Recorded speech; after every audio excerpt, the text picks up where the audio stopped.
Marami sa atin ang naniniwala na ang yaman ay bunga lang ng swerte, mana o pagiging anak ng mayaman. Pero ang totoo, maraming self-made millionaires at successful entrepreneurs ang hindi ipinanganak na mayaman. So paano nila nagawa yun? Simple lang. Iniiba nila ang kanilang mindset at kilos kahit wala pa silang pera. Kung gusto mong magtagumpay, kailangan mong matutong mag-isip at kumilos gaya ng matagumpay na tao. Hindi ibig sabihin nito na gumastos ka ng sobra o magkunwaring sosyal. Ang ibig sabihin nito ay baguhin mo ang pananaw mo sa pera, panahon at sarili mong kakayanan.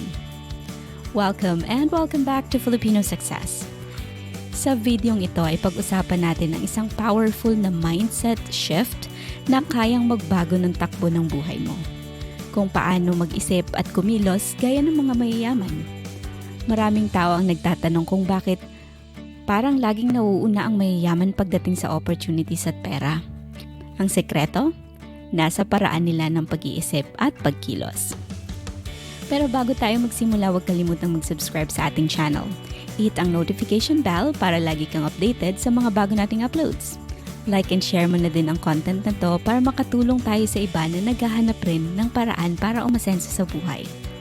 Now kung ready ka na, let's get started. Number 1. They value time more than money. Ang mayayaman ay alam kung gaano kahalaga ang oras. Naiintindihan nila na ang oras ay hindi na nauulit pa. Kaya ginagawa nila ang lahat para magamit ito ng tama. Hindi sila nag-aaksaya ng mga bagay na hindi nagbibigay ng value. Halimbawa, sa halip na manood ng TV buong maghapon, ginagamit nila ito para matuto, mag-network, o magplano ng negosyo.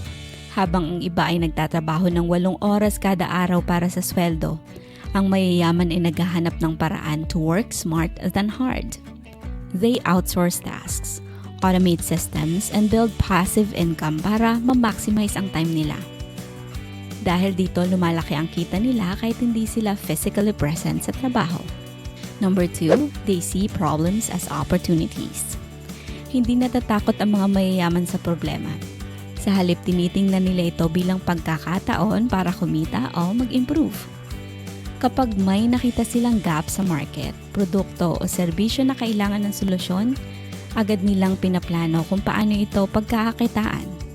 Sa ganitong mindset, hindi sila madaling sumuko sa failure dahil ginagawa nila itong stepping stone.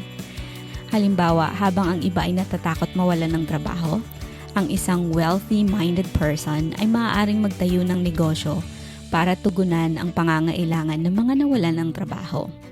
Ganito sila mag-isip. Habang ang iba ay nagrereklamo, sila ay nag-iisip ng solusyon. Dahil dito, patuloy silang umaangat sa kabila ng mga challenges. Number 3. They invest in themselves. Ang mga mayayaman ay hindi takot gumastos para sa kanilang sariling kaalaman at skills. Nag-e-enroll sa mga courses, bumibili ng libro, umaattend ng seminars dahil alam nilang ang pinakamahalagang asset nila ay sila mismo. Sa mindset nila, bawat bagong skill o kaalaman ay maaaring magbukas ng mas malaking oportunidad. Samantalang ang iba ay nagdadalawang isip gumastos para sa self-improvement. Ang mayayaman ay tinuturing itong long-term investment. Kapag mas marami kang alam, mas mataas ang value mo sa market at mas malaki ang potensyal mong kumita. Number 4, they don't just save, they multiply. Oo, mahalaga ang pag-iipon. Pero ang tunay na sekreto ng pagyaman ay hindi lang sa pag-iipon. Pinapaikot din nila ang pera nila. Sila ay nag-i-invest sa stocks, real estate, negosyo, o ibang assets na nag-generate ng income. Para sa kanila, ang pera ay hindi lang para itago sa bangko, kundi para gamitin sa pagyaman. Naiintindihan nila ang konsepto ng compounding at risk management. Kaya maingat silang pumipili ng mga investments na may high return. At habang natutulog sila, patuloy na nagtatrabaho ang pera para sa kanila. Number 5, they surround themselves with right people. Isa pang sekreto ng mga mayayaman ay ang pakikipaghalubilo nila sa mga taong may positibong mindset, goals at vision.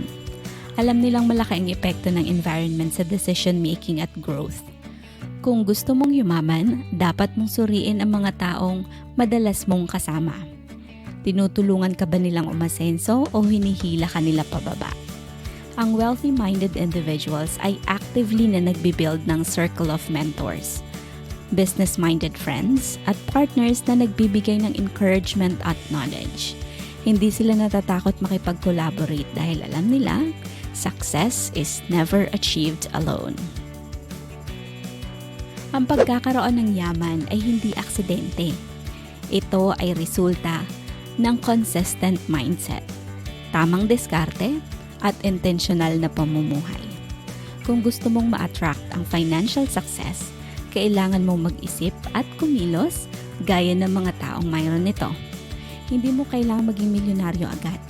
Pero araw-araw sa simpleng pagbabago sa pag-iisip mo at sa kilos mo, maliit na pagbabago, maaaring ito rin ang magbago ng future mo. Start now. Think differently. Act intentionally. At dahil nakarating ka sa part na to, salamat sa iyong oras at sana'y na-inspire kita. Please subscribe for more videos like this with notifications on at sana'y yumaman ka.